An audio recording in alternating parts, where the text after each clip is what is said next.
नमस्कार, मी वैशाली। आज आपण आपल्या आजच्या रेसिपीमध्ये कुरकुरीत भेंडीची झक्कास रेसिपी करतोय।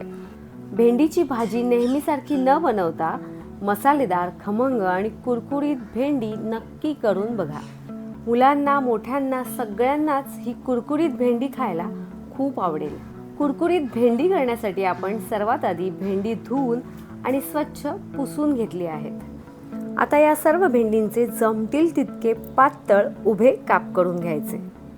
भेंडी पातळ कापल्यामुळे आपल्याला ती व्यवस्थित छान क्रिस्पी तळता येते। आपण घेतलेली सर्व भेंडी ही मीडियम साईजची आहेत। यापेक्षा मोठ्या साईजची भेंडी जर तुम्ही घेतली असाल तर त्या भेंडींचे सहज 2 भाग करायचे, त्यामुळे ते आपल्याला व्यवस्थित तळता येतात। पाहू शकता, आपण घेतलेली सर्व भेंडी आपल्याला पाहिजे तशी पातळ चिरून झाली आहेत। आता ही एका भांड्यामध्ये अशी काढून घ्यायची। पाहूया कुरकुरीत भेंडी करण्यासाठी लागणारं सर्व साहित्य। बेसन पीठ, तांदळाचं पीठ, हळद, लाल मिरची पावडर, धणे जिरे पावडर, गरम मसाला पावडर, आमचूर आणि चाट मसाला। आता आपण घेतलेलं हे सर्व साहित्य एका भांड्यामध्ये आधीच व्यवस्थित मिक्स करून घेणार आहोत। आपण जर 4 चमचे बेसन घेतलं असेल तर 2 चमचे तांदळाचं पीठ घ्यायचं। आता घेतलेले सर्व मसाले, हळद, लाल मिरची पावडर, धणे जिरे पावडर, गरम मसाला पावडर, चाट मसाला, आमचूर पावडर आणि त्याचबरोबर चवीपुरतं मीठ। बरं, यामध्ये जर तांदळाचं पीठ नाही घातलं तरीही चालेल, पण तांदळाचं पीठ घातल्यामुळे आपल्या भेंडींना छान क्रिस्पीपणा येतो। सर्व साहित्य असं व्यवस्थित आपण मिक्स करून घेतलं आहे। चिरलेल्या सर्व भेंडींवर आपण मिक्स केलेल्या साहित्यापैकी अर्ध साहित्य असं घालायचं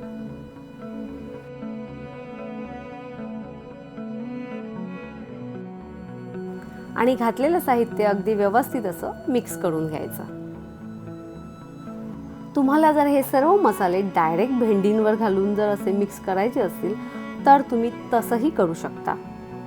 मला ही स्टेप खूप सोपी वाटते, कारण प्रत्येक मसाले अगदी व्यवस्थित मिक्स झालेले असतात आणि ते मग भेंडींना अगदी व्यवस्थित लागतात।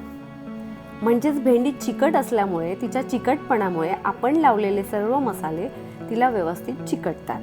तरी पण आपल्याला भेंडी क्रिस्पी करण्यासाठी यावर अजून एक लेयर छान चिकटावा म्हणून काय करायचं, थोडंसं असं पाणी शिंपडायचं। जास्त नाही, अगदी थोडंसं पाणी शिंपडून झाल्यावर पुन्हा ही भेंडी व्यवस्थित अशी मिक्स करून घ्यायची, म्हणजे तळाला जो राहिलेला मसाला असतो तो पुन्हा या सर्व भेंडींना व्यवस्थित लागतो।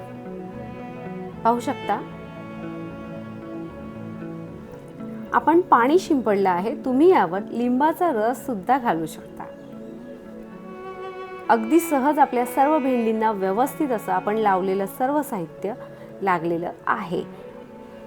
आता उरलेलं सर्व साहित्य आपण या भेंडींवर घालून पुन्हा सर्व भेंडी अगदी व्यवस्थित मिक्स करून घेणार आहोत। बरं, हे सर्व साहित्य लावल्यावर पटकन भेंडी तळायची नाहीत। 5 ते 7 मिनिटं भेंडी तशीच ठेवायची। त्यामुळे भेंडीच्या चिकटपणामुळे आणि मसाल्यांमध्ये घातलेल्या मिठामुळे सर्व मसाले भेंडींना अगदी व्यवस्थित चिकटतात। बरं, आता ही सर्व भेंडी तळण्यासाठी कढईमध्ये तेल घालायचं आणि घातलेलं तेल मीडियम फ्लेमवर गरम करून घ्यायचं। तेल मीडियम फ्लेमवर गरम करायचं, हाय फ्लेमवर गरम करायचं नाही। घातलेलं तेल छान गरम झाल्यावर आपण घेतलेल्या भेंडींमधली थोडी थोडी भेंडी यामध्ये अगदी हलक्या हाताने घालायची, घाई करायची नाही। एका वेळेला भरपूरही भेंडी घालायची नाही, जितकी भेंडी तेलामध्ये छान बुडतील इतकी भेंडी घालायची। भेंडी तेलात सोडल्यावर सुरुवातीला ती अजिबात हलवायची नाहीत, ती थोडीशी खुरपूस होऊन द्यायची आणि नंतर ती अशी उलटी सुलटी करायची। असं केल्यामुळेच आपण लावलेले सर्व मसाले भेंडींना व्यवस्थित चिकटतात आणि ते तेलात निसटत नाहीत आणि त्यामुळेच भेंडी मस्त कुरकुरीत होतात। सर्व भेंडींना छान सोनेरी तांबूस रंग आला की भेंडी बाहेर काढायची। भेंडींचा हिरवा रंग निघून जाईपर्यंत ती तळायची, नाहीतर ती मऊच राहतात। बरं, जास्त वेळ पण भेंडी तळायची नाहीतर ती चवीला जळकट आणि कडवट लागतात। आता सुरुवातीला ज्याप्रमाणे आपण भेंडी तळली त्याचप्रमाणे बाकीची उरलेली सुद्धा भेंडी आपण तळून घेणार आहोत। अशी भेंडी फ्राय करून तुम्ही पोळीसोबत किंवा वरण भातासोबत सुद्धा खाऊ शकता, स्नॅक्स म्हणून सुद्धा खाऊ शकता। बेसन, तांदळाचं पीठ आणि घातलेल्या सर्व मसाल्यांच्या संगतीने हे क्रिस्पी भेंडी खायला अगदी झकास लागतात। फ्राय केलेली सर्व भेंडी अशी टिश्यू पेपरवर काढून घ्यायची, त्यामुळे जास्तीचं तेलही निघून जातं।